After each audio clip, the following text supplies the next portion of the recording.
बिस्मिल्लाहिर्रहमानिर्रहीम। आज यौम तकरीम शुहदा ताजिरों की जानिब से मनाया जा रहा है और ताजिर पाक फ़ौज, सिंध रेंजर्स, सिंध पुलिस,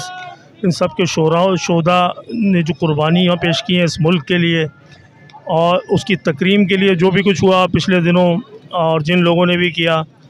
तो उसके बाद एक बड़ी जो है सूरत हाल अजीब सी पैदा हुई कि शुहदा की तकरीम नहीं की जा रही इस मुल्क में, उनकी बेइज्जती की जा रही है। तो इसके ख़िलाफ़ पूरा कराची, पूरा पाकिस्तान जो है वो रोडों पे बाहर आया और बिल्कुल हम अपने शुहदा, हमारे हीरो हैं, हम उनकी तकरीम भी करते हैं, उनकी इज़्ज़त भी करते हैं और अपने हीरोज़ को कभी भी भुलाना नहीं चाहिए। इसके लिए आज ताजिरों ने ये कैंप लगाया है और आज इस बात का इजहार कर रहे हैं पूरे मुल्क के ताजिर, जगह जगह शहर में, हर शहर में,